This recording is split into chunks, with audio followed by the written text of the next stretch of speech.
Pastor గారు వచ్చి సహాయపడని చెప్పారు.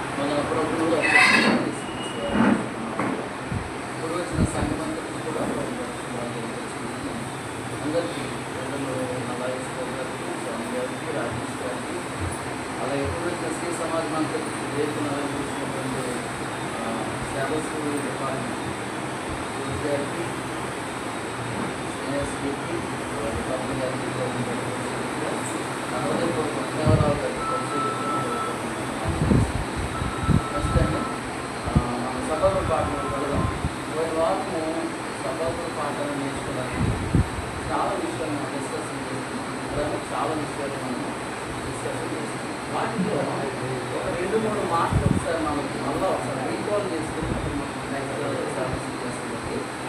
ప్రయత్నించాలి. లైక్ పాట నటింపు కొరకు ప్రారంభించడం ప్రారంభం చేయండి. పాట నటింపు కొరకు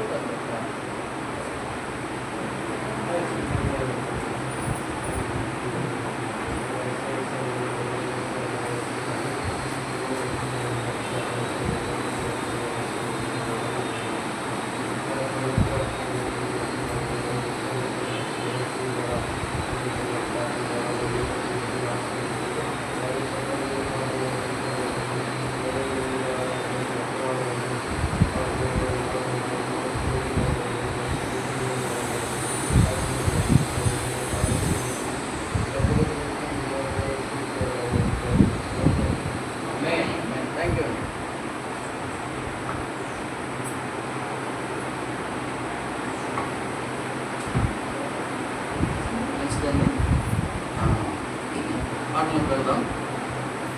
ఈరోజు రెండో పాటల యొక్క టైటిల్ చదవగలరా? రెండవ పాఠానికి సంబంధించి హెడ్డింగ్ కృపను బట్టి ఆశ్చర్యము మందిరం. కృపను బట్టి ఆశ్చర్యం మందిరం అనే టైటిల్తో ఈరోజు పాఠం నడుస్తున్నాను. సరే, ఈ పాఠం పరిశీలనకు వెళ్ళకముందు పోయిన వారం చెప్పుకున్నటువంటి పాఠంలో కొన్ని విషయాలు మీకు కొన్ని పాయింట్స్ రూపంలో చెప్పాను. పోయిన వారంలో నేను చెప్పాను కొన్ని పాయింట్స్ రూపంలో 7 పాయింట్స్ మీకు నేను తెలియపరిచాను. 7 పాయింట్స్. ఆ 7 పాయింట్స్ మీకు ఎంతమంది గుర్తున్నాయి? ఒకసారి మాట్లాడుతున్నాను. మోషే గారికి యెహోషువ గారికి ఉన్నటువంటి సారూప్యత, మోషే గారికి యెహోషువ గారికి మధ్య ఉన్నటువంటి సారూప్యత లేదా కంపారిజన్స్ అని చెప్పేసి 7 విషయాలు మనం మాట్లాడుతున్నాం. ఆ 7 విషయాల గురించి ఒకసారి మనం ధ్యానం చేసుకుని పెడతాం.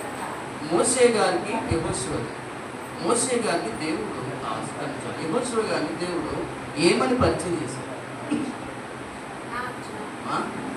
యెహోషువ గారిని ఏమని పరిచయం చేశాడు దేవుడు?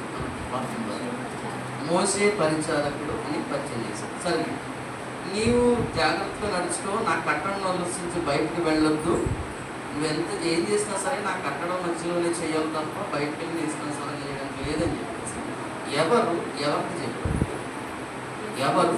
ఎవరికి చెప్పారు? అది ఇంగ్లీష్లో ఎవరికి చెప్పారు? నువ్వెన్ని చేసినా సరే నీకు అన్నీ అప్పచెప్తున్నాను అబ్బాయి, ఈ బాధ్యతను నెరవేర్చాలి కాబట్టి ఇవన్నీ కూడా నువ్వు జాగ్రత్తగా నా కట్టడంలోనే నువ్వు చేయాలి. నీకు నచ్చినట్టు చేసుకోవడానికి నాకు ఒక ధర్మశాస్త్రం ఉంది, దాని ప్రకారంగా నడుచుకోవాలి, నాకు నచ్చినట్టు పని చేయాలి అనేసి ఎవరికి చెప్పారు? మనం పాఠంలో తెలుసుకున్నాం. ఎవరికి చెప్పారు? యెహోవా దేవుడు యెహోషువకి తెలియపరిచాడు. అంతేనండి? రైట్. యెహోషువ గారికి బాధ్యతలు మోషే గారు అప్పగించారా? దేవుడే అప్పగించారు. Okay, thank you. ఇప్పుడు మోషే గారికి యెహోషువ గారికి ఉన్నటువంటి సారూప్యతలు 7 మాటలు చెప్పుకున్నాం. వాటన్నిటి గురించి మనం ఒకసారి స్టడీ చేద్దాం. మొదటి సారూప్యత మోషే గారికి యెహోషువ గారికి ఉన్నటువంటి మొదటి సారూప్యత దేవుని యొక్క ప్రత్యక్షత. రెండో సారూప్యత విధేయత. Thank you. మూడవ సారూప్యత వాగ్దానం. Thank you. 4వ సారూప్యత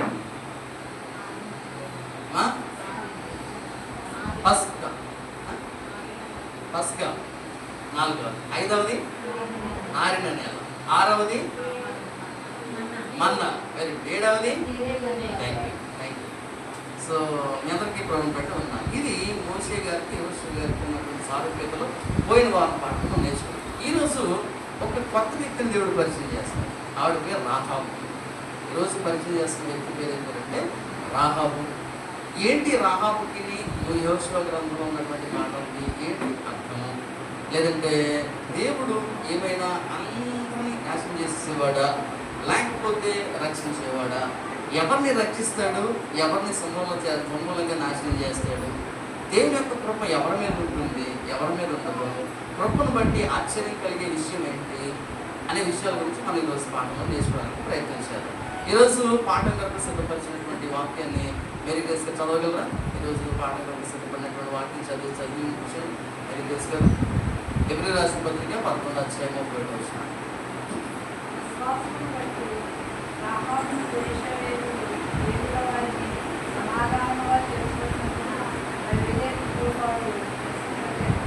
థ్యాంక్ యూ. చూడండి, విశ్వాసమును బట్టి రాహాబను వేశ్య వేగుల వారిని సమాధానముగా చేర్చుకున్నందున అవిధేయులతో పాటు నశింపకపోయారు. ఇది ఎక్కడున్న మాట అండి? పత్రికల పాఠంలో ఉన్నటువంటి మాట. యెహోషువ గ్రంథంలో ఉన్నటువంటి మాటను తీసుకుని వెళ్ళి పౌలు గారు ఎత్తి చూపిస్తున్నాడు ఆ సందర్భంలో. అంటే ఎందుకని ఈ మాటను ఇన్ని సంవత్సరాల తర్వాత ఎత్తి చూపిస్తున్నారు? మరలా ఎన్ని సంవత్సరాల తర్వాత మనం ఈ మాట గురించి చదువుకుంటున్నాం. ఫస్ట్ ఈ వాక్యం గురించి ఒక మాట జాగ్రత్తగా ధ్యానం చేద్దాం. విశ్వాసమును బట్టి, మరలా చదువుతున్నా వినండి. విశ్వాసమును బట్టి రాహాబు అను వేశ్య వేగుల వారిని సమాధానముగా చేర్చుకునినందున అవిధేయులతో పాటు, ఎవరితో పాటు? అవిధేయులతో పాటు నశింపకపోయాను. అర్థమైంది? ఈమె ఎవరికి చెందినటువంటి స్త్రీ? ఏ దేశానికి చెందినటువంటి స్త్రీ? రాహాబు అనే వేశ్య కనాను స్త్రీ. ఓకే, కనాను దేశంలో నివాసం ఉన్నటువంటి స్త్రీ. ఈయన గ్రంథకర్త ఏం చెప్పారంటే వేశ్య అని పిలుస్తున్నారు, కానీ ఆమె వేశ్య కాదు. ఆమె బట్టలకు రంగులు వేసుకుని అమ్ముకునేటటువంటి వ్యాపారస్తులు. ఆమె బట్టలకు రంగులు వేసి అమ్ముకునేటటువంటి వ్యాపారస్తులు. అయితే ఎక్కువ మంది ఆ గృహానికి వచ్చి వెళుతూ ఉండడం వల్ల ఆమె వేశ్యగా ముద్ర వేశారు అని గ్రంథకర్త చెప్తున్నారు. ఇది అంగీకరిస్తారా? ఈరోజు కూడా చాలా మంది అదే పరిస్థితులు నడుస్తారు. నేటి కాలంలో కూడా ఒక ఇంటికి పదే వెళ్ళామనుకోండి, అక్కడ ఒక ముద్ర వేసి పిలుస్తారు. అవునా కదా?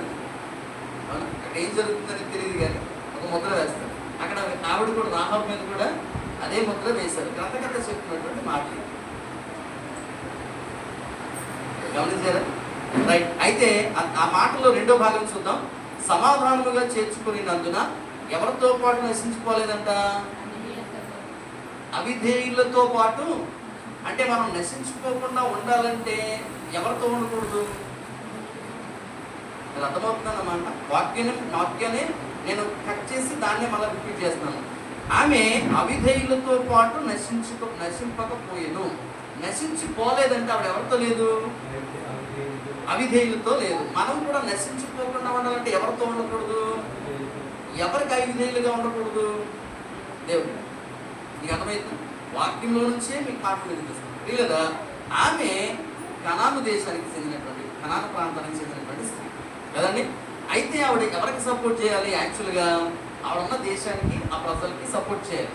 కానీ ఆమె దేవుని గురించినటువంటి సమాచారం విని మనలాగా నమ్ముకోలేదు. ఆవిడ మనలాగా బాప్తిసం తీసుకోలేదు, మనలాగా మందిరానికి రాలేదు, మనలాగా పాస్టర్ కూర్చోలేదు, మనలాగా కానుకలు కూడా ఇవ్వలేదు, మనలాగా దేవుని వల్ల పాలిభాగస్తం కాలేదు. కానీ ఆమె విన్నది.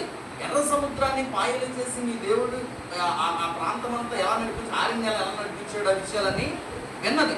విని మీ దేవుడు చాలా గొప్పవాడు, కాబట్టి నీరు వచ్చినప్పుడు నన్ను నాశనం చేయకుండా ఉండడానికి మీరు నా కొరకు మొదలుపెట్టండి అనేసి ఎవరికి సపోర్ట్ చేసింది? దేవుని కొరకు పనిచేయడానికి వెళ్ళిన వాళ్ళకి సపోర్ట్ చేసింది. వాళ్ళు దాచిపెట్టి వచ్చినప్పుడు చిన్న అబద్ధం చెప్పింది. వాళ్ళు ఇప్పుడే ఇక్కడ నుంచి వెళ్ళిపోయారు అనేసి ఆ మేడగదిలో వెనకాల కిటికీలోంచి వాళ్ళ దింపి కిందకి పంపించేసింది. వీళ్ళగా యాక్చువల్గా కనాను దేశం బలవంతమైనది, శక్తివంతమైనది. దానితో పోరాటం గెలవగలగడం చాలా కష్టం. అయినప్పటికీ బలవంతుల వెనకాల నిలబడాలి. ఎవరు నిలబడింది? ఎక్కడ నిలబడింది? ఫస్ట్ నిలబడడానికి ముందు ఏం చేసింది ఆవిడ? నమ్మింది. నమ్మడానికి ముందు ఏం చేసింది? విన్నది. అందుకే వాక్యం చెప్తుంది ఏంటంటే వినుట వలన మనం వినాలి. ఫస్ట్ ఏదైనా సరే ఎవరు చెప్పిన, ఇక్కడ నిలబడి ఎవరు చెప్పినా సరే ఏం చేయాలంటే వినాలి. ఆ వినడం వల్ల మనకి ఏం కలుగుతుందంటే విశ్వాసం కలుగుతుంది. వాక్యం నుంచి అర్థ పరమార్థాలు తెలుస్తాయి. ఒకవేళ ఇది తప్ప ఇది రైట్ అనే అర్థాలు తెలుస్తాయి. రైట్ అండి. ఇది వాక్యానికి ఉన్నట్టు వివరణ. ఇంకొంచెం ముందుకు వెళ్దాం, పాటలో వెళ్ళిపోదాం. పాటల్లో ఆదివారం పాట టైటిల్ ఒకసారి చదవగలరా? రెండవ అవకాశం. ఎవరికి దేవుడు రెండవ అవకాశం ఇచ్చాడు? ఎందుకు ఇచ్చాడు? ప్రశ్న. ఎవరికి దేవుడు రెండవ అవకాశం ఇచ్చాడు? ఎందుకు ఇచ్చాడు రెండవ అవకాశం? దయచేసి చెప్పగలరా? దేవుడు రెండవ అవకాశం ఎవరికి ఇచ్చాడు? ఎందుకని ఇచ్చాడు? దీన్ని బట్టి నాకు అర్థమవుతున్న విషయం ఏంటంటే సభాల పుస్తకాలు ఇంటి దగ్గర జాగ్రత్తగా జల్బుల్లో పెడుతున్నారని అర్థమవుతుంది. కొన్ని చదవలేని వాళ్ళంటే ఇబ్బంది లేదు, చదవగలిగిన వాళ్ళు కూడా చదవట్లేదని అర్థం.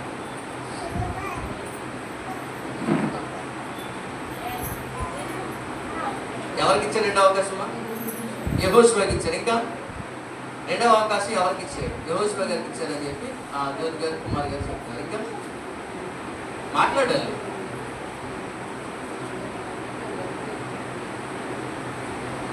ఎవరికి రెండవ అవకాశం ఇచ్చాడు దేవుడు? ఎందుకు ఇచ్చాడు? యెహోషువ గారికి ఇచ్చాడు. మనకి ఇవ్వలేదంటారు రెండవ అవకాశం?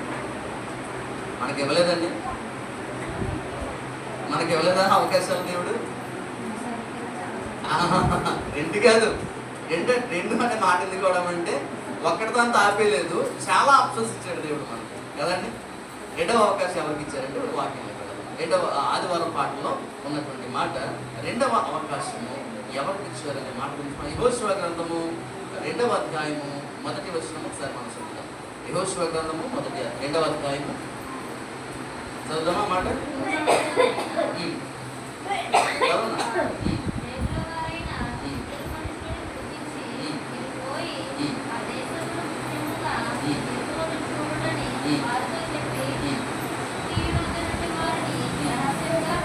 మొదటి భాగం మళ్ళీ చదువున్నాను ఒకసారి. నూను కుమారుడైన యెహోషువ వేగుల వారైన ఇద్దరు మనుషులను పిలిపించి మీరు పోయి ఆ దేశము ముఖ్యముగా ఎరుకోను చూడని ఎంతమందిని పంపించారండి? ఇంతకుముందు మోషే గారు వేగుల మంది పంపించారా? పంపించలేదా? అప్పుడు ఎంతమంది పంపించారండి అమ్మా? ఎంతమంది పంపించారు? 12 మంది గుడసాలు పంపించారు. ఎంతమందిని? 12 మంది వేగుల వారిని పంపించారు. వాళ్ళు ఏం చేశారు? మొదటి వాళ్ళు వెళ్ళినప్పుడు మీకు తెలిసిన విషయాలే చెప్తున్నా. ఇవన్నీ విన్నవే చాలాసార్లు. నాకంటే సీనియర్ సేవకులుగా పనిచేశారు. వాళ్ళందరూ చెప్పిన విషయం మీకు జ్ఞాపకం చేస్తున్నాను అంతే. నేను కొత్త విషయాలు ఏం చెప్పట్లా. మోషే గారి కాలంలో 12 మంది వేగుల వారిని అదే ప్రాంతం చూసినామని పంపించారు. వాళ్ళు వెళ్ళి ఏం ఇచ్చారు? వచ్చేటప్పుడు చేతితోటి ద్రాక్ష గెలలు, అంజరపు పళ్ళు అక్కడ పండివన్నీ పట్టుకుని మోసుకుని ఆహా భలే ఉంది, ఓహో భలే ఉందని చెప్పేసి వచ్చారు. వచ్చి వాళ్ళు ఇచ్చిన సమాచారం ఏంటండి? పైగా ఎన్ని రోజులు పరిశీలన చేశారో తెలుసా? ఎన్ని రోజులండి? 40 రోజుల పాటు పరిశీలన చేశారు ఆ ప్రాంతం అంతా. 12 మంది గూఢచారులు వెళ్ళి ఎన్ని రోజులు పరిశీలన చేశారు? 40 రోజులు పరిశీలన చేశారు. చివరికి వాళ్ళు మోసుకొచ్చినటువంటి ఆ సమాచారం ప్రజలను ఏం చేసిందంటే నిరుత్సాహపరిచింది. మీరు జాగ్రత్తగా వినాలి. ఈ మొదటిగా మోషే గారి ద్వారా పంపించబడిన 12 మంది వేగుల వారు 40 రోజుల పాటు కనాను ప్రాంతం అంతా కూడా పరిశీలన చేసి వచ్చి వాళ్ళు చెప్పిన సమాచారము ఏం చేసిందంటే అక్కడ ప్రజలందరినీ ఏం చేసింది? నిరుత్సాహపరిచింది, నీరసం వచ్చేలా చేసింది. మీకు అర్థమైందా? ఇప్పుడు యెహోషువ గారి కాలంలో ఇద్దరు గూఢచారులు పంపించాడు. అది కూడా రహస్యంగా. వీళ్ళు ఎన్ని రోజులు తిరిగారండి కనాను ప్రాంతం అంతా? వీళ్ళు బయట తిరగలా, లోపలికి చొచ్చుకుని వెళ్ళారు. లోపలికి చొచ్చు ఎన్నాళ్ళున్నారు తెలుసా? ఎన్నాళ్ళున్నారండి? 3 రోజులు ఉన్నారు. 3 రోజులు ఉన్నారు. వాళ్ళు వచ్చేటప్పుడు ఏమీ పట్టుకురాలే. అంజరపు పళ్ళు తీసుకురాలేదు, ద్రాక్ష పళ్ళు తీసుకురాలేదు, ఇంకేమీ తీసుకుని రాలే. ఇలా వెళ్ళారు. 3 రోజుల తర్వాత అలా వచ్చారు.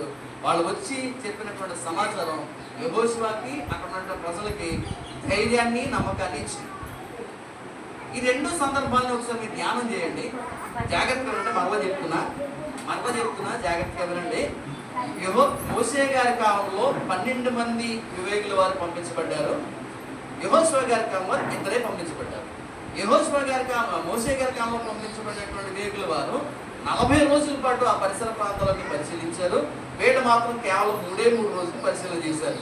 కానీ 40 రోజుల పాటు పరిశీలన చేసినటువంటి వీళ్ళు చెప్పిన సమాచారము వాళ్ళందరినీ నిరుత్సాహపరిచింది. కేవలం 3 రోజులు వెళ్ళి పరిశీలన చేసిన వీళ్ళ సమాచారము అక్కడ ఉన్న వారందరికీ యెహోషువ పట్ల సంతోషాన్ని, ధైర్యాన్ని కలిగించింది. ఎందుకని అక్కడ సంఖ్య ఎక్కువ, గడిపిన కాలం ఎక్కువ. ఎందుకు నిరుత్సాహపరిచింది? ఇక్కడ సంఖ్య తక్కువ, గడిపిన కాలం తక్కువ, కానీ సంతోషపరిచింది. ఎందుకని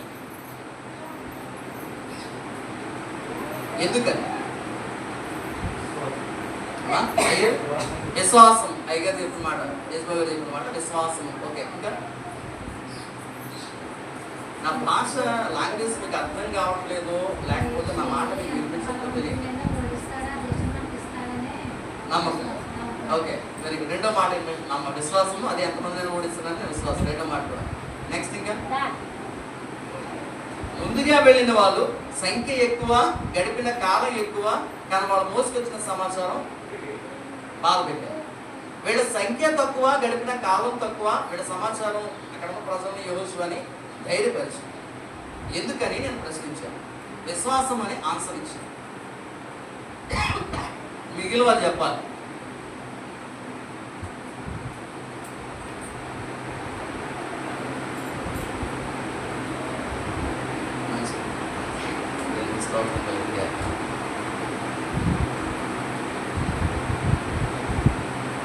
మీకు సామె చెప్తాను. కాకుల వలె కలకాలం జీవించుట కన్నా, నెక్స్ట్ మాట పూర్తి చేయండి అమ్మా, పూర్తి చేయండి. ఎవరో చెప్పండి. పౌరయ్య హంసట. కాకుల వలె కలకాలం బ్రతికే కన్నా హంసల వలె 6 నెలలు బ్రతికి చచ్చిపోవడం మేలు అట. నిజమేనా? ఇక్కడ జరిగిన సందర్భం కూడా అదే. మీకు ఎందుకంటే క్లియర్గా చెప్పలేదు. ఇక్కడ జరిగిన సందర్భం కూడా అదే. వెళ్ళడానికి మందలా వెళ్ళారు 12 మంది. ఎన్ని రోజులు ఉన్నారు? 40 రోజులు ఉన్నారు. ఏం మోసుకొచ్చారు? బాధ కలిగించే విషయాన్ని, వేదన కలిగించే విషయాన్ని తీసుకొచ్చి జనాలకి చెప్పారు. పైగా తింటాకి తిండి తెచ్చుకున్నారు. తింటాకి తిండి. ఆ తిండేరా బాబు నిన్ను దేవుడి నుంచి దూరం చేస్తానన్న విషయం వాళ్ళకి తెలియదా? మన దేవుడి నుంచి దూరం చేసింది ఏంటండి? తిండే. ఆహారమే మనల్ని దేవుడి నుంచి దూరం చేసింది. ఇది మనం మర్చిపోకూడదు. కేవలం తిండే, ఇంకేం కాదు. దేని గురించి వచ్చింది? అవ్వ గారికి దేవుడికి మధ్య డిస్కషన్ ఎందుకు వచ్చింది? అవ్వ మాధం ఎందుకు ఏదైనా వచ్చి బయటకి వెళ్ళి తప్పు చేశారన్నా, ఘోరం చేశారన్నా? తిండి వల్లే. ఆ తిండి కోసం ఆవిడ వెప్పర్లు ఆడకపోతే బాగుంటుంది కదా. చూసారా? మోసుకు తెచ్చుకున్నారు. అందుకే వీళ్ళదా ఎంత కాలం భక్తులుగా ఉన్నామనేది ప్రశ్న కాదు, కానీ నీ భక్తి ఎంతవరకు నీలో ఉన్నది అనేది ముఖ్యం. ఎంత కాలము, టైం ఈజ్ నాట్ ఇంపార్టెంట్. నీలో ఉన్నటువంటి వాల్యూ, ఆ వాక్యాన్ని మనం ఎంత నింపుకుంటున్నాం. అందుకే మోషే గారు 6 సార్లు సీనాయి పర్వతం వెళ్ళినప్పుడు కలిగినటువంటి అద్భుతం ఒక్కసారి 7వసారి వెళ్ళినప్పుడు కలిగింది. 6 ఎక్కువ 1 ఎక్కువ అండి. 6 ఎక్కువ 1 ఎక్కువ. 6 ఎక్కువ కదా. మనం అది ఎక్కువండి, 6 ఎక్కువ. సో 6 times ఆయన వెళ్ళాడు. ఇక్కడ 40 రోజులు వెళ్ళారు, కానీ ఉపయోగం ఏమీ లేదు. పిల్లరా, దీనికోసం ఒక సందర్భం మనం చదువుదాం. సంఖ్యాకాండము 20వ అధ్యాయము. ఒకసారి మనం ఈ వాక్యం చదవడానికి ప్రయత్నం చేద్దాం. సంఖ్యాకాండము 20వ అధ్యాయము 25 సంఖ్యాకాండం 25వ అధ్యాయము 1 నుంచి 3 వచనాలు చదవనా తీసుకోండి. సంఖ్యాకాండము 25 1 నుంచి 3 వచనాలు. సంఖ్యాకాండం 25 1 నుంచి 5 వచనాలు. అదేనా? నేను చెప్తున్నా చదవనా?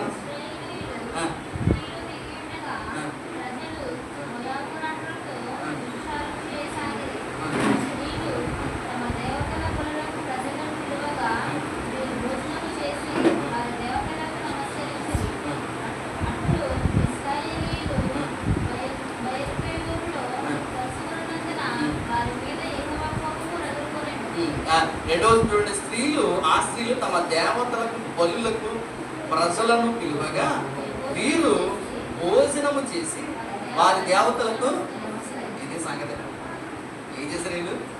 భోజనం చేసి, ఏం చేసి? భోజనం చేసి ఎవరు నమస్కారం చేశారు? మళ్ళీ ఇక్కడ భోజనమే సమస్య.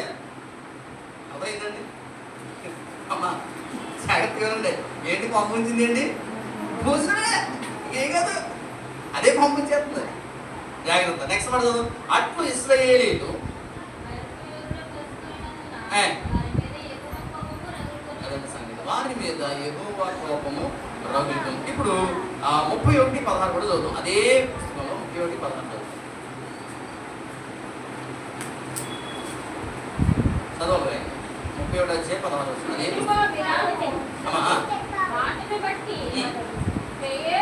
పేరు విషయంలో ఇశ్రాయేలీయుల చేత యెహోవా మీద తిరుగుబాటు చేయించిన వారు వీరు కాదా?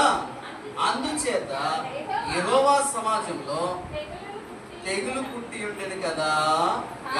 చాలా ఎవరి మాటకి తిరుగుబాటు చేశారు? 16 మొదటి భాగం. ఇదిగో బిలాము మాటను బట్టి పేరు విషయంలో ఇశ్రాయేలుల చేత యెహోవా మీద తిరుగుబాటు చేయించిన వారు మీరు కదా. సరే, ఏమైంది? బిలాము మాటలు చొప్పున మీరు వెళ్ళి తిరుగుబాటు చేశారు కదా, ఇశ్రాయేలు చేత తిరుగుబాటు చేయించారు కదా. ఆ బ్యాచ్ మీరే కదా, ఆ టీం మీరే కదా, జాగ్రత్త చదవడం మాట, ఆ టీం మీరే కదా.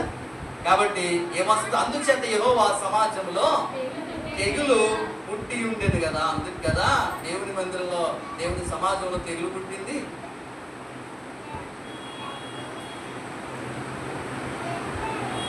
ఇల్లదా రెండవ అవకాశం. ఎన్ని మిస్టేక్ చేస్తుంది సరే, దేవుడు మనకి ఏమిస్తాడంటే రెండవ అవకాశం ఇస్తున్నాడు. ఇచ్చాడా రెండవ అవకాశం? మనకి చాలా అవకాశం దొరికిరన్న మాట, మంచి మాట. చాలా అవకాశాలు ఇచ్చాడు. 1 కాదు 2 కాదు, నిజం ఒప్పుకోవాలి, నిజం అన్నమాట. 1 కాదు 2 కాదు, చాలా అవకాశాలు ఇచ్చాడు. ఒకవేళ చాలా అవకాశాలు ఇస్తాడు కదా అని చెప్పేసి మనం నిర్లక్ష్యం చేసామనుకోండి, అవకాశాలు ఏమైపోతాయి? సోమవారం పడలేదు. అవకాశాలు ఏమైపోతాయి చెప్పండి? ఆవకాయ పచ్చడి పెడతారు, మీరు జాగ్రత్తగా స్టోరేజ్ చేయాలి దాన్ని కదండి. జాగ్రత్తగా స్టోరేజ్ చేసి పెట్టుకోవాలి. ఎందుకని పెద్ద జాడీలో పెట్టి బుల్బుల్ జాడీలో తీసి టేబుల్లో పెడతారు? పెద్ద జాడీ తీసుకొచ్చాక పెట్టచ్చు కదా. ఎందుకు పెట్టరు? ఆవకాయ పచ్చడికి ఇచ్చే విలువ మన విశ్వాసీయుతకి ఇవ్వలేకపోతాం. మరి గమనించాలన్నమాట. ఎంత భద్రంగా చూస్తామో దాన్ని మామూలుగా. ఎందుకని? పురుగు పట్టేస్తుందేమో, పాడైపోతుందేమో, బూజు పట్టేస్తుందేమో, సువాసన పోయి దుర్వాసన వస్తుందేమో, తింటకి బాగోదేమో అని చెప్పి ఆవకాయ జాడీకి ఇచ్చిన విలువ మన జీవితాలకి ఇవ్వలేకపోతాం. ఎంత భద్రంగా చూస్తామో మరి విశ్వాస జీవితాన్ని. ఆవకాయ జాడీ కంటే తక్కువ, ఇంకా ఇంతకంటే దారుణం ఉంది. ఆవకాయ జాడీ కంటే తక్కువ మన జీవితం, ఆవకాయ బద్ద కంటే తక్కువ మన విశ్వాస జీవితం. అందుకే ఆవగింజలో బాగుంటూ విశ్వాసం ఉన్నాయలా ఇక్కడున్న బండం తీసుకెళ్ళి అక్కడ పడమంటే పెడతాడంటే, ఆవకాయ పచ్చలో ఉన్నటువంటి ఆవగింజ కన్నంత విలువ కూడా మనకి లేదయ్యా. మనమే దాన్ని పోగొట్టుకున్నాం ప్రియులారా. అందుకే దేవుడు రెండవ అవకాశము, మూడవ అవకాశము, నాలుగవ అవకాశము, ఐదవ అవకాశము, అవకాశం వెంబడే అవకాశం దేవుడు కృపను బట్టి ఇస్తూనే ఇస్తున్నాడు కదా అని అలసత్వం చేస్తే ఇశ్రాయేలు సమాజంలో తెగులు వచ్చినట్లుగా రెండవ మాట చదువు ఏమైంది? మన జీవితంలో కూడా ఏదో ఒక సమస్య దేవుడు పుట్టిస్తాడు. బట్ దేవుని మీద తిరుగుబాటు మాత్రం పొరపాటు మనము చేయనే కాదు. చేయొచ్చు చేయొచ్చు. నెక్స్ట్ మాట ఇప్పుడు సవాళ్ళ పాట, ఊహించని స్థలములలో విలువ కలిగి ఉండుట. ఊహించని స్థలములలో ఊహించని స్థలములలో ఏంటంటే విలువ కలిగి ఉండుట. ఈ పాఠానికి సంబంధించినటువంటి ఓ వాక్యం మనం చదువుతాం. 2వ అధ్యాయము యెహోషువ గ్రంథము 2వ అధ్యాయము 2 నుంచి 21 ఇదంతా చదువుతుందండి. నేను చెప్పేస్తాను. రాహాబు గారికి కొరకు ఉన్నటువంటి సందర్భం యెహోషువ గ్రంథం 2వ అధ్యాయం 2 నుంచి 21 వచనాల వరకు ఉన్నటువంటి మాట. దీని కొరకు వేదవాక్యంగా ఉన్నటువంటి మాటని మరొకసారి మనం చదువుకుందాం. ఏమంటాడంటే, విశ్వాసమును బట్టి రాహాబు అనే వేశ్య వేగులు వారిని సమాధానముగా చేర్చుకునేందున అవిధేయులతో పాటు నశింపక పోయేను. లేదా ఎవరిని చేర్చుకుంది? రాహాబు అనేటటువంటి స్త్రీ. నేను వేశ్య అని పిలవడానికి గమనించట్లేదు. ఎవరిని చేర్చుకుంది? వాళ్ళు ఎవరి చేత పంపబడ్డారు? యెహోషువ చేత ఇద్దరు వేగులు అని పంపబడ్డారు. వాళ్ళని ఎవరు చేర్చుకున్నారు? రాహాబు అనేటటువంటి వేశ్య చేర్చుకున్నది కదండి. ఇప్పుడు యెహోషువ గ్రంథము 2వ అధ్యాయము 12-13 వచ్చాను. ఒకసారి చదువుతాం. 12-13 వచ్చాను.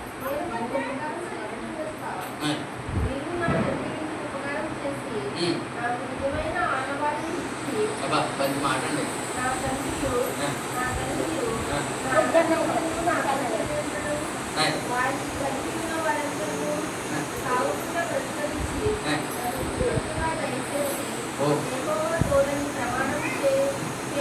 చూసారండి, మళ్ళీ అడిగింది ఆవిడ.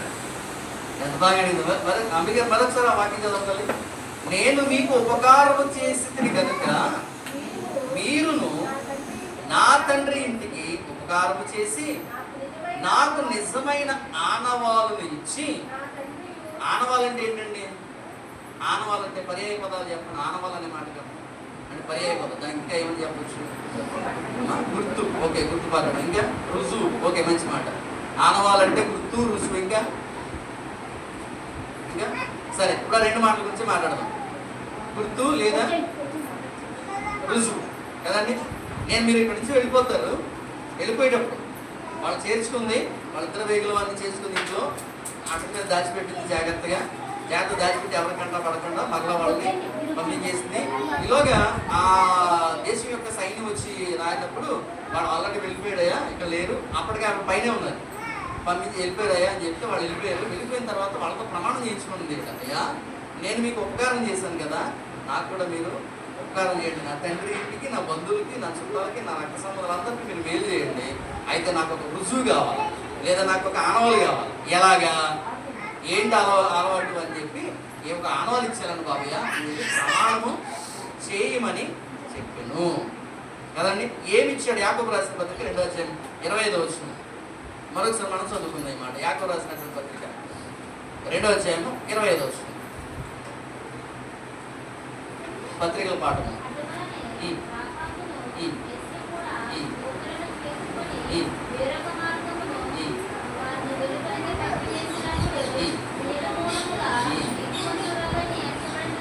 అది సంగతి. ఎలా ఎంచబడిందండి? దేని మూలంగా ఎంచబడింది? దేని మూలంగా ఎంచబడింది? రాహాబు అనే వేశ్య, రాహాబు అనే స్త్రీ దేని మూలంగా నీతిమంతులుగా ఎంచబడిందండి? క్రియల మూలంగా. అంతేనండి. అందుకే పౌలు గారు స్పష్టంగా చెప్పాడు, క్రియలు లేని విశ్వాసము మృతము. అందులో ఎలాంటి అనుమానము లేదు. ఏం కనిపించాలా? మళ్ళా చెప్తారు. రాహాబు అనేటటువంటి స్త్రీ ఇశ్రాయేలుకి చెందిన ఆవిడ. ఐగుప్తు చెరలోంచి విడిపించబడిందా? దేవుని ప్రజలతో నాశనం చేయబడిందా? ఎర్ర సముద్రం దాటిందా? మన్నా తిన్నదా? పగల మేఘస్తంభాన్ని, రాత్రి అగ్ని స్తంభాన్ని రుచి చూచిందా? మోసే నాయకత్వం నడిచిందా? ఒక్కటి కూడా లేదు ఆవిడ దగ్గర. అసలు సంబంధం లేదు.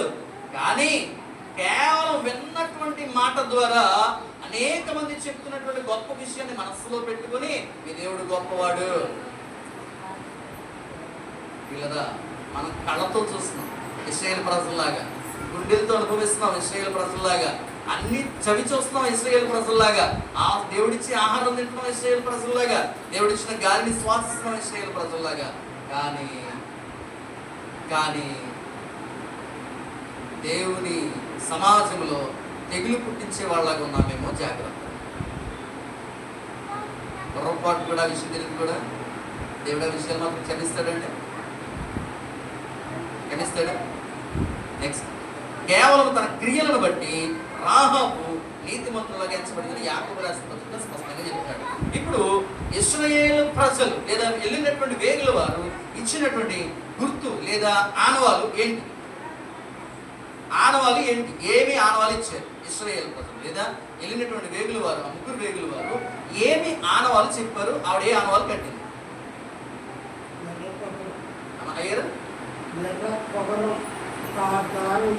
ఎర్రటి దారం. ఓకే, ఎర్రటి దారం కట్టారట. అవునా కదా? జాన్ గారు చెప్పారండి, రైట్ అంటున్నారా? కడతారా? ఓకే, వాక్యం ఎక్కడ చూపించగలరా? యెహోషువ గ్రంథం 2వ అధ్యాయము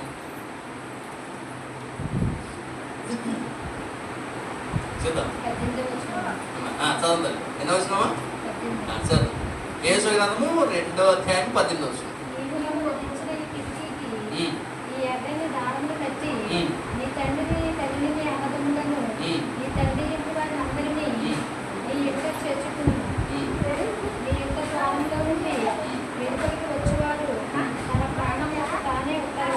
చాలండి, ఇంకేం అవసరం లేదు. చూసారండి ఏం కట్టుకున్నారు? ఎర్రటి జాయిది జాన్గా చెప్పింది రైట్. రైటేనా? ఎర్రటి దారం. ఎందుకని ఎర్రటి దారం కట్టడం? తెల్లదారం కట్టవచ్చు, పచ్చదారం కట్టవచ్చు, లేదా దారం ఏం కర్మ ఏ కొమ్మ ఎవరు తీయచ్చు, లేదంటే అదేంటిది ఏదన్నా జెండా కట్టవచ్చు. బోర్డు ఉన్నాయి కదా ఆప్షన్స్. ఎర్రటి దారం ఎందుకు కట్టాలి? పై ఎర్ర రంగు ఎందుకు చెప్పారు? అమ్మా, యేసుప్రభు రక్తానికి సాదృశ్యం అని ఎర్ర రంగు కట్టుకున్నారట. ఇంకా అప్పుడు యేసుప్రభు రక్తం లేదు కదా అక్కడ. ఓకే, చెప్పండి రైట్. మీ ఆలోచన చెప్పండి. సభలు పాడమంటే మీ అయ్యారు చెప్తారా?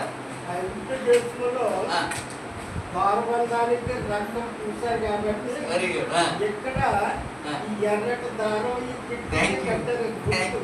అక్కడ ఆమెకి జంతువును బలిచ్చి రక్తం కట్టే రక్తం రాసేటంత అవకాశం ఆవిడకి లేదు.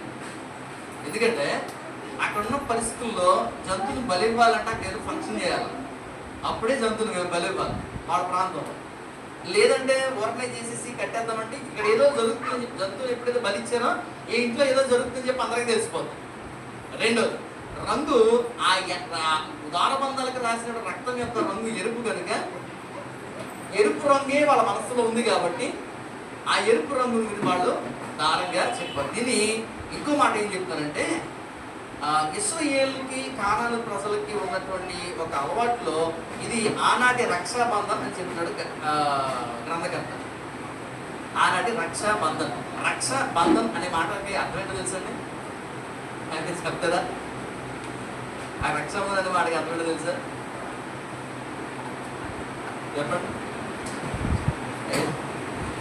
కాదు, ఆ రక్షాబంధం రోజున దారం కట్టేస్తే ఒక 100 200 లేకపోతే గిఫ్ట్. నాకు గిఫ్ట్ ఏదానియా చెల్లెళ్ళు, ఆ గిఫ్ట్ ఏదో తమ్ముడా ఇది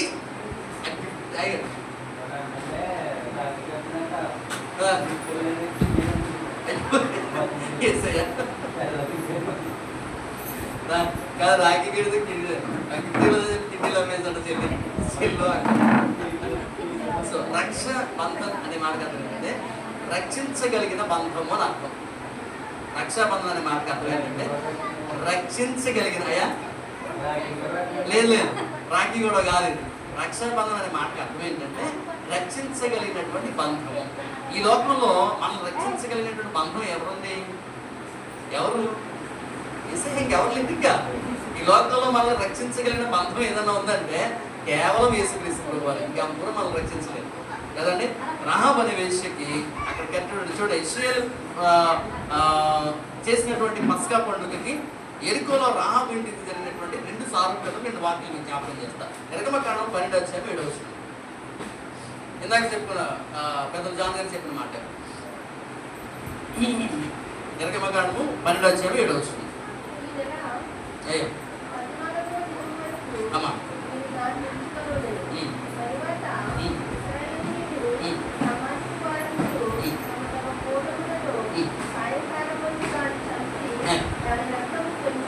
దాని రక్తం కొంచెం తీసి తాము దాన్ని తిని ఎండ్ల ద్వార బంధపు 2 నిలువు కమ్మెల మీదను పై కమ్మి మీదను వాటిని చల్లి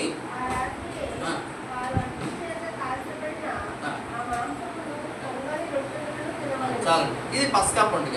పస్కా పండుగ రోజు చేసినప్పుడు, మొదటి పస్కా పండుగ చేసినప్పుడు మాట ఆ రక్తం ఎక్కడ చల్లాలంటే ఇందాక జాగ్రత్త చెప్పిన మాట వాటిలో చూపిస్తాం. ఎక్కడ చల్లాలి?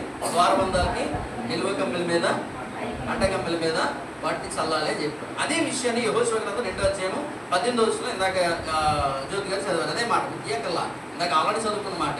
అదే విషయాన్ని అంటే పోలిక చెప్తున్నాం ఇక్కడ. దానికి దీనికి సంబంధం ఏంటి? అక్కడ ద్వారబంధాల మీద చెందిన రక్తము ఈ రాహాబు అనే వేసే ఇంటి కిటికీ మీద ఉన్నటువంటి ఎర్రని దారము రెండు సమానంగా దేవుడు చెప్తున్నాడు. పిల్లరా, అదంటే ఇశ్రాయేలు ప్రజలు కాబట్టి వాళ్ళకు ఒడంబడిక చేశాడు, బాగానే ఉంది. ఈవిడ ఇశ్రాయేలు స్త్రీ కాదు కదా, ఇందాక మీకు విషయాలు చెప్పాను. ఇప్పుడు ఇశ్రాయేలు స్త్రీ కాదు కదా, ఈవిడికి ఎందుకు స్పెషల్గా ఇవ్వాలి అంటే యాకోబు రాసిన పత్రికలో మనం చదువుకున్నమాట. ఎందుకు స్పెషాలిటీ ఇచ్చాడంటే క్రియల మూలంగా ఆవిడ ఎలా మార్చబడింది? నీతిమంతురాలుగా మార్చబడింది. కాబట్టి పొరపాటు కూడా క్రియలు దేవుడికి నచ్చినవై ఉంటుంది కాక. నెక్స్ట్ మాట 12:13 12:13 నిర్గమకాండము 12:13. ఆ రాత్రి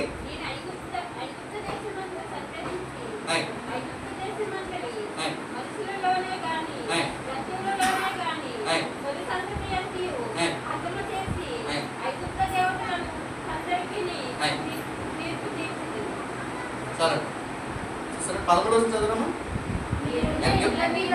నిర్గమకాండం 12:13.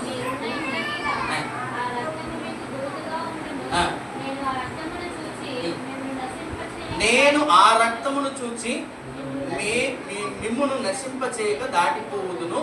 నేను ఐగుప్తు దేశమును పాడు చేసి ఉండగా మిమ్మును సంహరించడం తెగులు మీ మీదకి రాదు అని చెప్పి ఆ రోజు చెప్పినటువంటి మాటే యెహోషువ గ్రంథము 2వ అధ్యాయము 18-19 మరలా వేగుల వారి చేత ఆ దేవుడు ఆ మాటని పలికించారు. ఇందాక మాట చదువుతుంది కావాలంటే 18-19 మళ్ళీ చదవండి.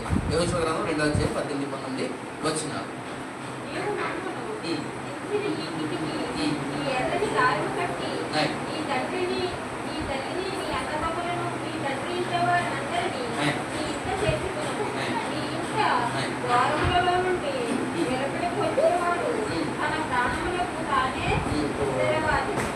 ఎందుకని ఉత్తరవాది అన్నారు?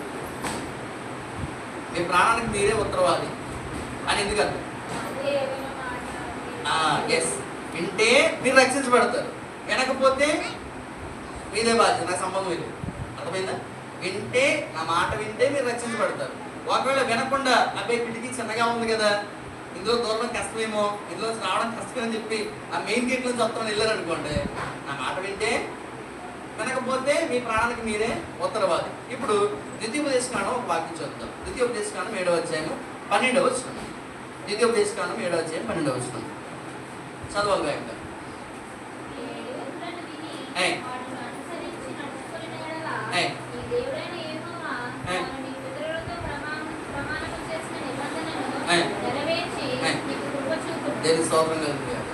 ఏమన్నాడండి? మీరు ఈ విధులను విని వాటిని అనుసరించిన, వినడం వరకే సరిపోతుంది, దాన్ని ఏం చేయాలి? అనుసరించిన ఎడల, అనుసరించు నడుచుకుని ఎడల నీ దేవుడైన యెహోవా తాను నీ పితరులతో చేసినటువంటి ప్రమాణము నిబంధన నెరవేర్చి నీకు కృప చూపుతాడు. ఎన్నిసార్లు కృప చూపిస్తారు?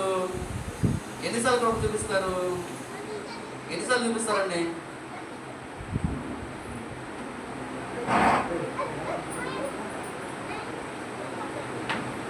ఎన్నిసార్లు చూపిస్తారు కృప?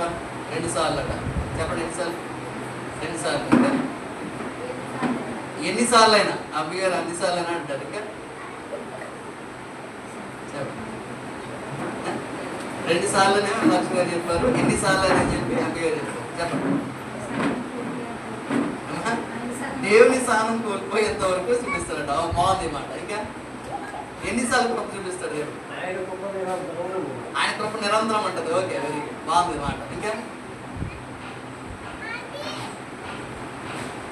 నినివే పట్టణంలో ఒకసారి జ్ఞాపకం చేసుకోండి. సారీ, సొదొమ గొమొర్రా పట్టణంలో ఒకసారి జ్ఞాపకం చేసుకోండి. ఎన్ని అవకాశాలు ఇచ్చాడు అబ్రహాం గారి ద్వారా?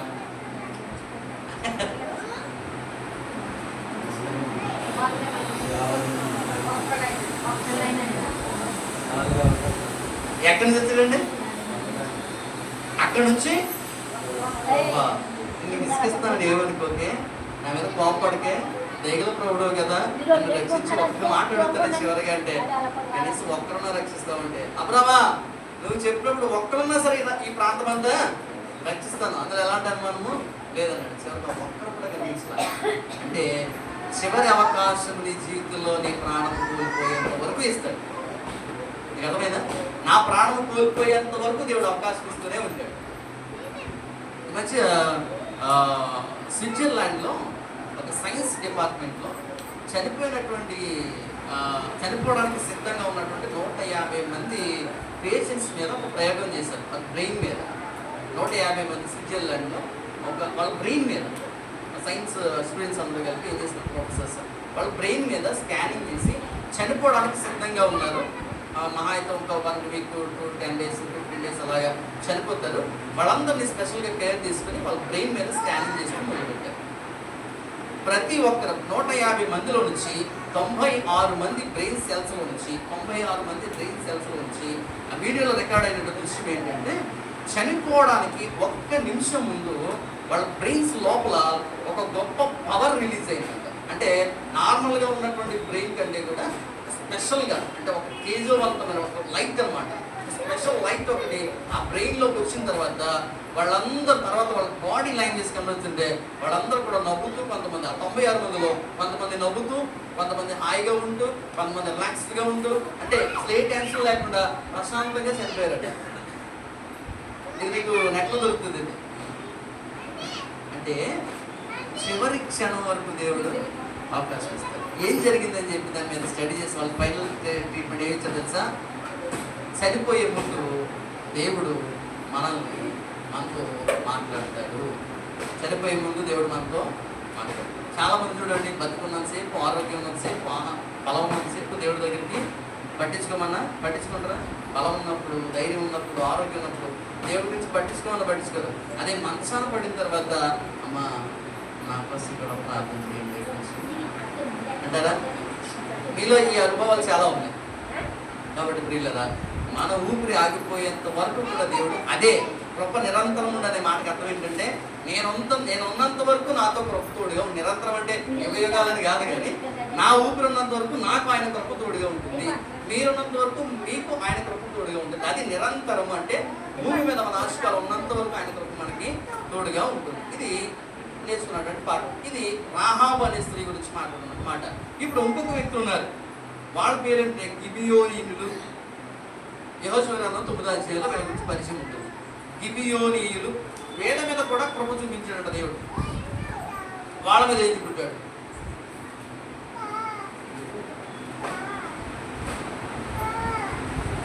చూద్దాం. యెహోషువ గ్రంథము 9వ అధ్యాయము మొదటి నుంచి మనం చదవడానికి ప్రయత్నించారు.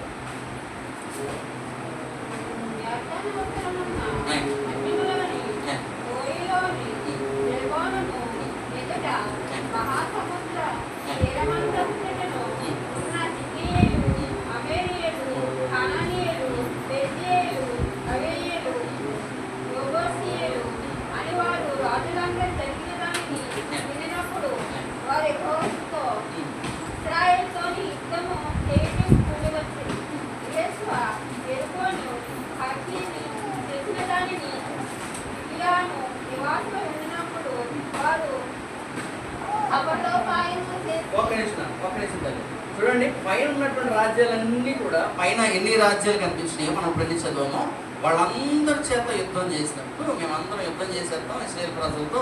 యెహోషువ ఎవడైనా ఎంతసేపు మన సైనికులు పెద్దవాళ్ళు, మన సైన్యం గొప్పది కాబట్టి యుద్ధం చేసేస్తామని విర్రవీగి వెళ్ళినప్పుడు అందరూ చోట ఓడించబడ్డారు.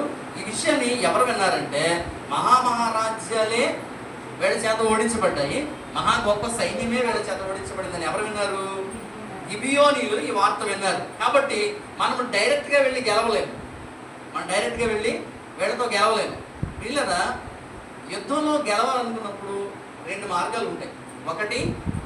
యుద్ధంలో గెలవాలన్నప్పుడు 2 మార్గాలు ఉంటాయి. ఒకటి, శత్రువుతో డైరెక్ట్గా సమబుద్ధి కలిగినట్టు యుద్ధం చేసి గెలవాలి, మొదటిది. రెండవది, గెలవలేనప్పుడు రాజీ పడి, అయ్యా మేము మీకంటే బలహీనులము, మీరు మాకంటే బలవంతులు కాబట్టి మీతో మేము యుద్ధం చేయలేము, దయచేసి రాజీ పడదామంటే అప్పుడు ఏమవుతుందంటే యుద్ధం సామరస్యంగా ముగిసిపోతుంది. 2 మార్గాలు. ఒకటి, యుద్ధము డైరెక్ట్గా చేయాలి, లేదు మనం యుద్ధం చేయలేనప్పుడు ఓటమిని అంగీకరించాలి. 2 మార్గాలు. వీళ్ళు మూడో మార్గం ఎంచుకున్నారు. ఇది కేవలం రాజ్యాల మధ్య ఉన్నట్టు జరిగేటువంటి యుద్ధం గురించే కాదు, కుటుంబాల మధ్య జరిగే యుద్ధము, గ్రామాల మధ్య జరిగే యుద్ధము, వ్యక్తుల మధ్య జరిగే యుద్ధం గురించి కూడా మనం ధ్యానం చేసుకోవాలి. వాక్యం ఎప్పుడు కూడా వ్యక్తిగతంగా మనతో మాట్లాడుతుంది. ఇల్లరా డైరెక్ట్గా యుద్ధం చేయగలిగి ఉండాలి. చేయలేకపోతే నాది తప్పు అని చెప్పి నేను ఒప్పుకుని పక్కకి వెళ్ళిపోవాలి. రెండూ చేయలేనప్పుడు అక్కడితో దాన్ని వదిలేయాలి. కానీ మూడో మార్గం ఏంటిది? చదవండి ఇప్పుడు ఆ మాట చదవండి. 4వ వచనం. వారు కపటోపాయము చేసి వేషము వేసుకుని బయలుదేరి తమ గాడిదలకు పాత గోనెలు కట్టి పాత గిలి చినిగి కుట్టబడి ఉన్న ద్రాక్షరసపు తిత్తులు తీసుకుని పాత గిలి మాసికలు వేయబడిన చెప్పులు పాదములు తొడుగుకొని పాత బట్టలు కట్టుకొని వచ్చింది. వారు ఆహారముగా తెచ్చుకున్న భక్ష్యములన్నీ ఎండి ముక్కలుగా నేను జాగ్రత్తగా 4-5 వచనాలు. వీళ్ళు ఏం చేసిన డైరెక్ట్గా యుద్ధం చేయడానికి వీళ్ళ దగ్గర శక్తి లేదు. పోని వాటమును అంగీకరించేద్దామంటే వాళ్ళకి ఆత్మాభిమానం అండి వచ్చింది కదా. అప్పుడు మూడో మార్గం ఎంచుకున్నారు. ఏంటది? కపటోపాయం. వీళ్ళరా నీ జీవితంలో, నా జీవితంలో, మన జీవితంలో, మన కుటుంబ జీవితంలో ఉండండి, సంఘ జీవితంలో ఉండండి, వ్యక్తిగత జీవితంలో ఉండండి, నీతో యుద్ధం చేయడానికి డైరెక్ట్గా యుద్ధం చేయగల శక్తి లేని వాడు మాత్రమే ఏం చేస్తారంటే వెన్నుపోటుదారులుగా తయారవుతారు. ఏం చేస్తారు? వెన్నుపోటుదారులుగా తయారవుతారు. వాళ్ళు డైరెక్ట్గా నీతో యుద్ధం చేసే కెపాసిటీ లేదు, వాళ్ళకి అర్థమైపోయింది. కాబట్టి వెన్నుపోటుదారులుగా తయారవుతారు. ఇక్కడ జరిగిన యెహోషువ గారి కాలంలో జరిగినటువంటి సంఘటన ఇదే. కానీ జాగ్రత్తగా వినండి, వేదన కూడా దేవుడు కరుణించాడు, వెన్నుపోటుదారులు కూడా కరుణించాడు దేవుడు. నెక్స్ట్ ఏమైనాడండి? వాళ్ళకు ఉన్నటువంటి మంత్రాలన్నీ వేసుకుని జాగ్రత్తగా ఈయన దగ్గరికి వచ్చారు. ఎవరి దగ్గరికి వచ్చారు? యెహోషువ గారి దగ్గరికి ఉన్నటువంటి పాళెం దగ్గరికి వచ్చారు.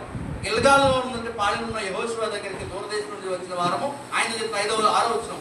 వారు గిల్గాల్ నందలి పాళెం ఉన్న చదువుతారు.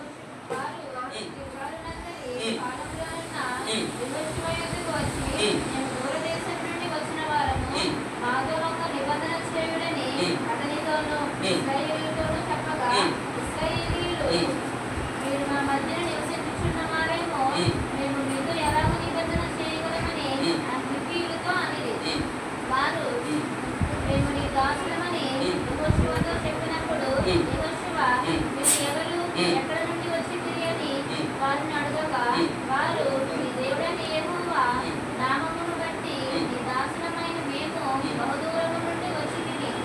ఏలయనగా ఆయన కీర్తిని ఆయన ఐగుప్తులో చేసిన సమస్తమును యోధానులకు అద్దరినున్న యెషోపురాజైన సీహోను అస్తరోతులోనున్న బాషాను రాజైన ఓగు అని అమోరీయులైద్దరు రాజులకు ఆయన చేసినదంతా చాలు.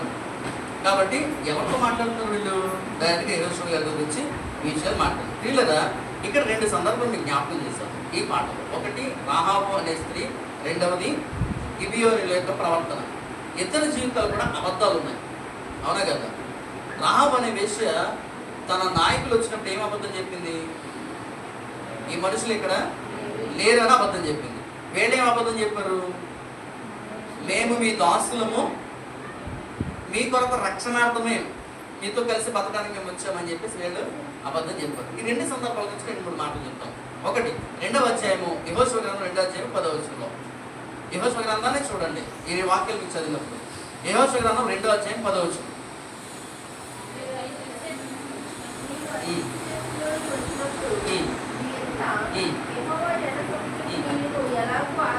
ఎవరు చెప్పిన మాట ఇది? ఎవరు చెప్తారు? రాహాబు చెప్తున్నటువంటి మాట. మీరు ఐగుప్తు దేశం నుండి వచ్చినప్పుడు మీ ఎదుట యెహోవా ఎర్ర సముద్రం నీరు ఎలాగో ఆరిపోజేసానో యొర్దాను తీరమున ఉన్న అమోరీయుల ఇద్దరు రాజులైన సీహోను ఓగునకు మీరేమి చేస్తారో అనగా మీరు వారిని ఎలాగో నిర్మూలన చేసిన ఆ సంగతి మేము వింటిమి అని చెప్పి ఆ రాహాబు విషయం చెప్తున్నటువంటి మాట. ఎవరితో? వేగుల వారితో. ఇప్పుడు 9వ అధ్యాయం 3వ వచనం. యెహోషువ ఇందాక చదివిన మాట. 9వ అధ్యాయం 3వ వచనం. యెహోషువ గ్రంథం 9వ అధ్యాయం 3వ వచనం.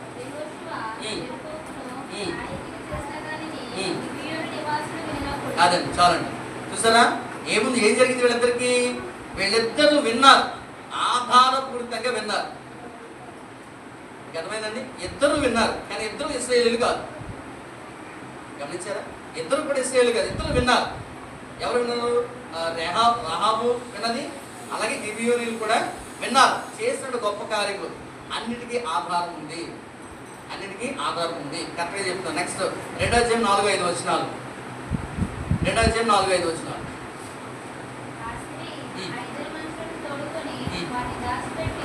మనుషులు నా యొద్దకు వచ్చుట మాట నిజమే. ఈ. వారు ఎక్కడ నుండి వచ్చిందో నేను ఎరుగను. ఈ. చీకటి పడుచుండగా ఈ. గవిని వేయబడి వేదను. ఈ. ఆ మనుషులు వెలుపలికి వెళ్ళిరి. ఈ. వారు ఎక్కడికి పోయిరో నేను ఎరుగను. ఏం చెప్తుంది ఇక్కడ? అబద్ధం చెప్పింది కదా. రాహాబు అనే వేసి ఏం చెప్పిందండి?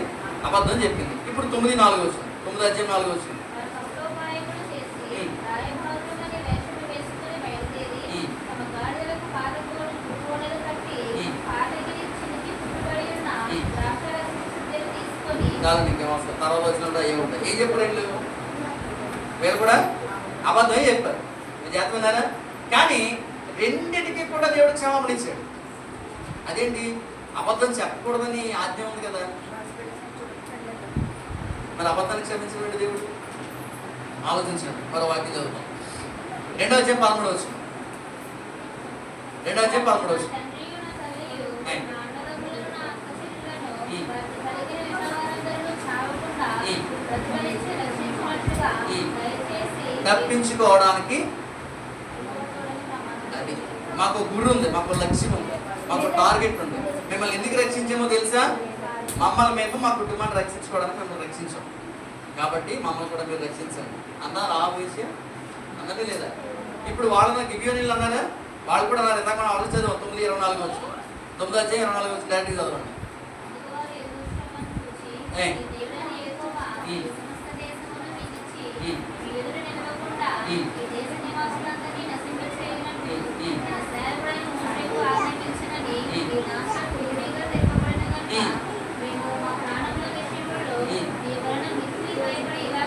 అదండి సంగతి.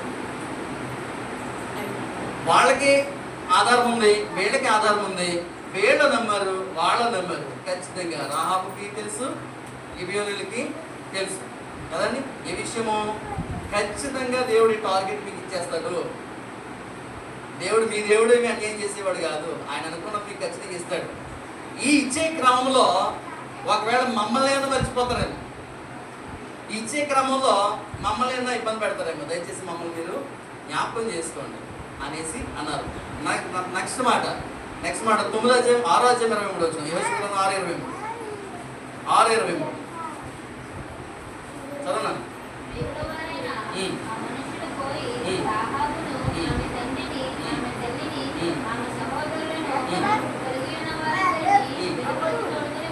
ఓకే.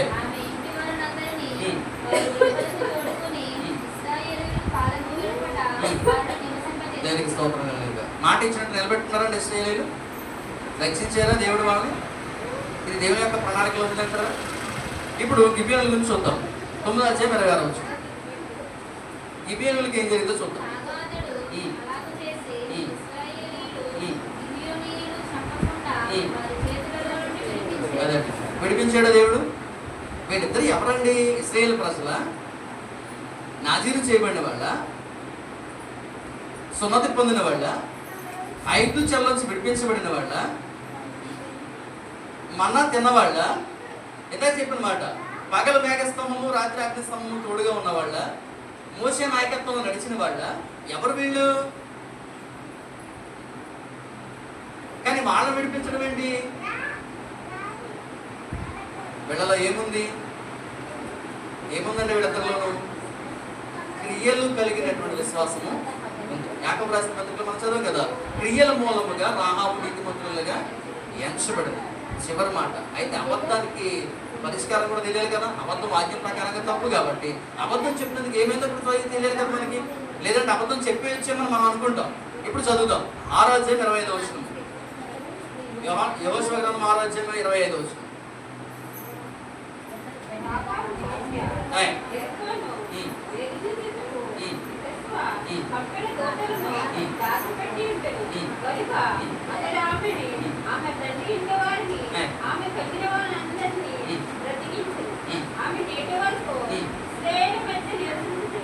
మహిమ కలుగుతుంది. ఈమె ఎక్కడ నివసించిందండి? ఇశ్రాయేలీలు కాదు, ఇశ్రాయేలు వంశానికి చెందిన ఆవిడ కాదు. కానీ ఆవిడ తీసుకొచ్చి ఎక్కడ పెట్టాడు దేవుడు? అలాగే మరో స్త్రీని తీసుకొచ్చి దేవుడు నిలబెట్టుకున్నాడు. ఎవరు ఆవిడ? సంబంధం లేనటువంటి స్త్రీ. మరో స్త్రీ ఉందమ్మా, రుత్. Very good. ఆవిడ ఏ దేశానికి చెందిన ఆవిడ? మోయాబు దేశానికి చెందినవాడు కదండి. మోయాబీలు యాక్చువల్గా దేవునికి విరోధులు కదండి. అయినప్పటికీ కూడా వాళ్ళలోంచి ఒకళ్ళని తీసుకొచ్చి బయట దేవుడు ఎందుకని తీసుకొస్తున్నాడు? ఇలాగా ఎందుకని తీసుకొస్తున్నాడు? మాట టైట్లదే, కృపను బట్టి ఆశ్చర్యం ఉంది. ఆయన కృప ఒక్కొక్కసారి ఆశ్చర్యాన్ని కలిగిస్తాం. మనం అనుకుంటాము మనకి మాత్రమే దేవుడు మనం అనుకుంటాం. కాదండి, దేవుని యొక్క క్రియలు ఎవరిలో కనపడితే వాళ్ళందరూ దేవుడి చేత రక్షించబడే వాళ్ళే. క్రియలు లేకపోతే అయిన వాళ్ళైనా సరే దేవుడు వదిలిపెట్టాడా? ఇశ్రాయేలు బాధ వదిలిపెట్టాడండి. తన ప్రజలే కదా, తన వాళ్లే కదా, నాజీలు చేయబడిన వాళ్ళు, ఏర్పాటు చేయబడిన వాళ్ళే కదా. వదిలిపెట్టాడు దేవుడు? వదిలిపెట్ట. తప్పు చేస్తే తన వాళ్ళైనా ఖండించేటటువంటి తత్వం దేవుడిది. క్రియలు దేవుడికి ఇష్టమైన క్రియలు చేస్తూ బ్రతికితే తన వాళ్ళు కాకపోయినా రక్షించే గుణం దేవుడి. చాలా అమూల్యమైనటువంటి మాట. ఇప్పుడు 9:27 కూడా చదువుతాం. ఇక్కడ రాహాబు చెప్పిన అబద్ధము దేవుని కొరకు చెప్పినటువంటి, దేవుని ప్రజల కొరకు దేవుని కొరకు చెప్పినటువంటి అబద్ధము. 9:27 చదవండి తల్లి.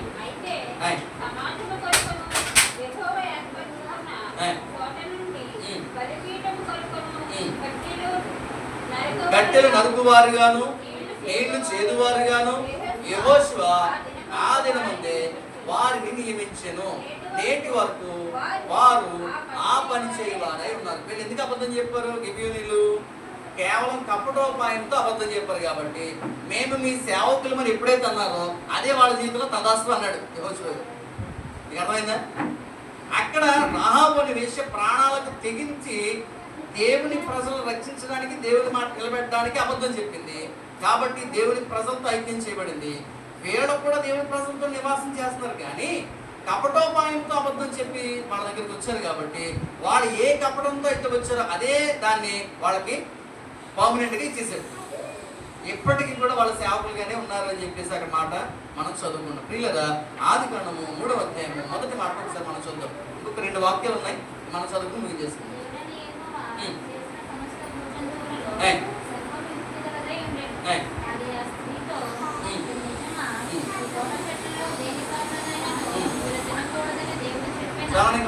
Thank you.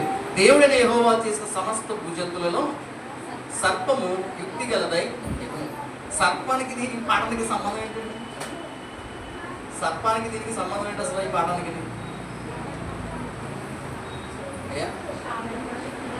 యుక్తిగా ప్రవర్తించారు కాబట్టి బాగుంది. సర్పానికి శాపం ఇచ్చాడు. ఇంకా చెప్పండి.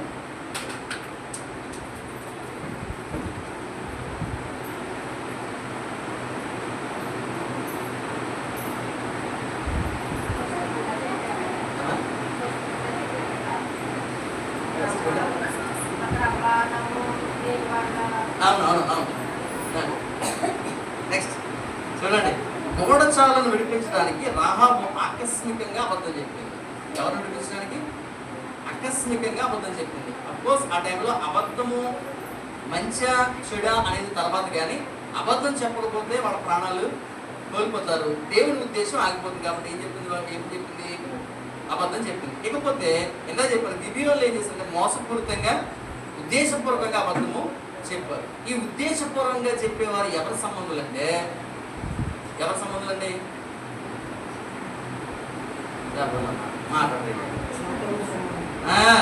జాగ్రత్తగా చెప్పారు గట్టిగా. అందరూ ధైర్యంగా చెప్పడం మాటల. ఉద్దేశపూర్వకంగా అబద్ధాలు చెప్పేవాళ్ళు ఎవరి సంబంధులు? ఓకే. దేవుని యొక్క విలువలు పెంచడానికి అబద్ధం చెప్పేవాళ్ళు ఎవరి సంబంధులు? గుర్తుపెట్టుకోండి. నువ్వు అబద్ధం చెప్తే అది దేవుడి కొరకై ఉండాలి. అబద్ధం మనుషుల కొరకు అబద్ధం చెప్తే మాత్రం ఖచ్చితంగా 2 పాఠాలు అవే. ఇప్పుడు యెహోషువ గ్రంథం 9:14 కూడా చదువుకుందాం. యెహోషువ గ్రంథం 9:14 9:14.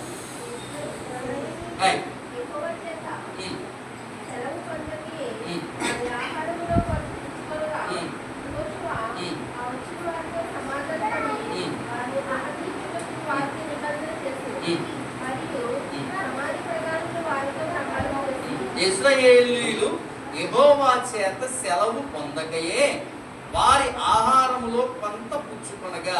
ఎవరి చేత సెలవు పొందలేదు అంటే ఎవరి దగ్గర నుంచి పర్మిషన్ తీసుకోలేదు. సెలవు అంటే అనుమతి లేదా పర్మిషన్ ఇంగ్లీష్లో. ఎవరి దగ్గర నుంచి అనుమతి తీసుకోలేదండి? దేవుడి దగ్గర నుంచి అనుమతి తీసుకోలేదు. ఎవరి క్రియలు ఇవన్నీ? దేవుడి దగ్గర నుంచి అనుమతి తీసుకోకుండా ఇష్టానుసారంగా బతికేస్తే అది ఎవరి క్రియ? అది మనుషుల క్రియ. మరియు దానికి లీడర్ ఎవరండి? మోసం చేసేటటువంటి డాక్టర్ లూసిఫర్ గారి యొక్క క్రియలు కదా. డాక్టర్ లూసిఫర్ మామూలు డాక్టర్ కాదు ఆయన. ఒక 20-30 PhDలు చేశాడు ఆయన. అంత పెద్ద డాక్టర్ ఆయన. మోసం చేయడంలో మామూలు స్ట్రాటజీ కాదు ఆయన. కాబట్టి మరి ఇక్కడ మనందరికీ దీవెన మరియు శాపము ఏంటి? దీవెన ఎవరికి వచ్చింది? శాపం ఎవరికి వచ్చింది? దీవెన ఎవరికి వచ్చింది? శాపం ఎవరికి వచ్చింది? యెహోషువ గ్రంథము 9వ అధ్యాయం 27వ వచనం. యెహోషువ గ్రంథము 9వ అధ్యాయం 23వ వచనం. అయితే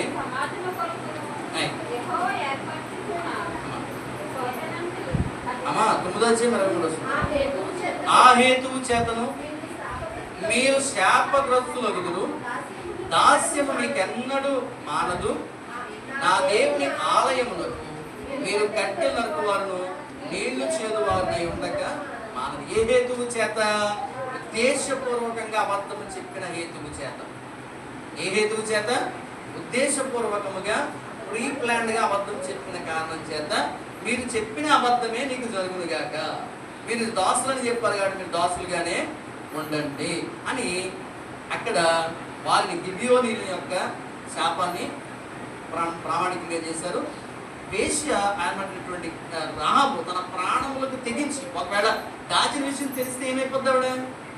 అటు వేగుల వారిని చంపేస్తారు, దాచినటుని రాహాబును కూడా చంపేస్తారు. తన ప్రాణములకు తెగించి దేవుని ప్రజలను కాపాడింది కాబట్టి, దేవుని ఉద్దేశం నెరవేర్చింది కాబట్టి ఆమె దీవెన పొందుతుంది. ప్రియులరా, మనము ఆడే అబద్ధము దేవుని కొరకే కాదు. అసలు అబద్ధం ఆడాల్సిన అవసరం దేవుడు 100% ఎప్పుడు. ఒకవేళ పొరపాటును కనుక అటువంటి ప్రాణాపాయ స్థితి నిలబెట్టినప్పుడు నీవు దేవుని కొరకు నిలబడగలుగుతుంది. మీకు రాహాబు సంగతి ఆలోచించిన తర్వాత మీరు ఒక సందర్భం జ్ఞాపకం చేస్తాను. రాత్రి చెప్పిన మాటే మళ్ళా జ్ఞాపకం చేస్తాను. షడ్రక్ మెషక్ అబేద్నెగో యొక్క పరిస్థితిను రాహాబు యొక్క పరిస్థితి ఒకటే అని నేను చెప్తాను. ఇది మీరు ఎంతైనా అంగీకరిస్తారో మీరు చెప్పాలి. షడ్రక్ మెషక్ అబేద్నెగో యొక్క పరిస్థితి, రాహాబు యొక్క పరిస్థితి ఒకటే. ఆ సిచ్యువేషన్ ఇద్దరిది కూడా ఒకటే అని నేను అంటారు. మీరు ఎంతమంది అంగీకరిస్తారు ఈ మాటకి? యేసుబాబు గారు అంగీకరిస్తారు? ఇంకా షడ్రక్ మెషక్ అబేద్నెగోలు కూడా ప్రాణము పోయే దశలో తలదించకుండా నిలబడ్డారు. ప్రాణం పోయినా పర్వాలేదు. ఎవరి కోసం నిలబడ్డారండి? రాహాబు కూడా ఇశ్రాయేలు స్త్రీ కాకపోయినప్పటికీ మీ దేవుడు గొప్పతనం నేను విన్నాను, ఆయన ఖచ్చితంగా రక్షిస్తానని చెప్పి ప్రాణం పోతుందని తెలిసి కూడా ఆవిడ ఏం చేసింది? నిలబడింది. ఒకవేళ నిలబడదు, నాకు ఎందుకు వచ్చిన బాధ, ఇక్కడి నుంచి వెళ్ళిపోండి, నాకు ఎందుకు వచ్చిన కర్మ, నేను దాచుకుంటే నేను పోతానని చెప్పేసి వాళ్ళకి కణాన్ని ఇవ్వగల. అర్థమైందా? అటువంటి కష్టకాలం వచ్చినప్పుడు మనం నిలబడగలుగుతున్నామా లేదా? చివరి వాక్యంగా నెహెమ్యా గ్రంథము 7వ అధ్యాయము 6వ వచనము 25వ వచనము విడివిడిగా చదివి మనం ముగించుకుని మరి ఈ పాటను ఇక్కడితో ముగిద్దాం. నెహెమ్యా గ్రంథము 7వ అధ్యాయం చివరి మాట. నెహెమ్యా గ్రంథము 7వ అధ్యాయము 6వ వచనం చదవండి.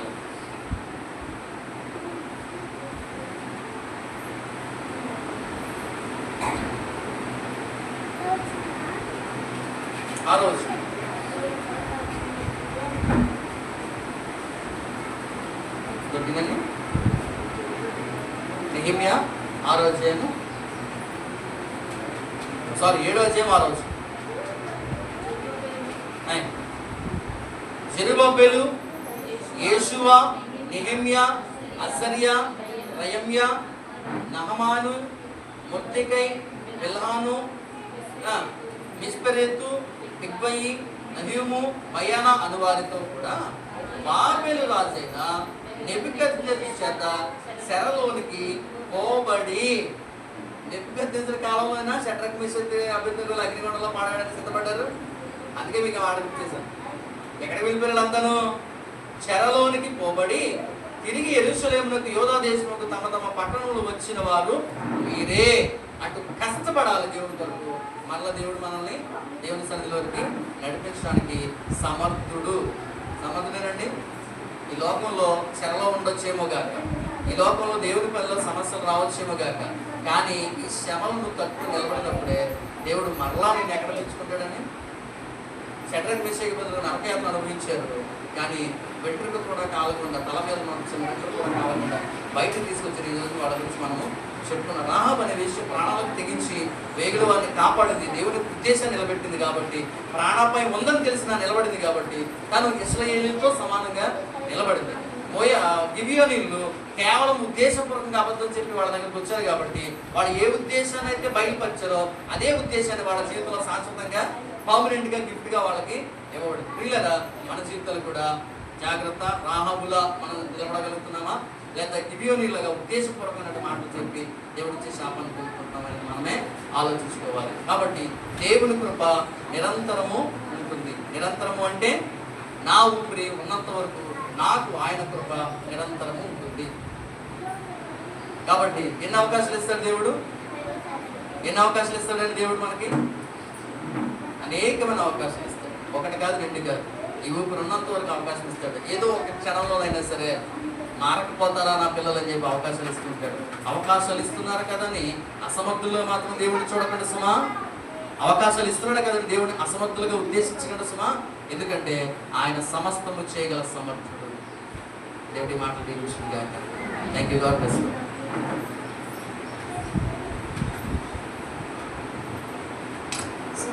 అనేక వర్ణాలతో బోధించిన పాస్టర్ గారికి ప్రత్యేకంగా ధన్యవాదాలు.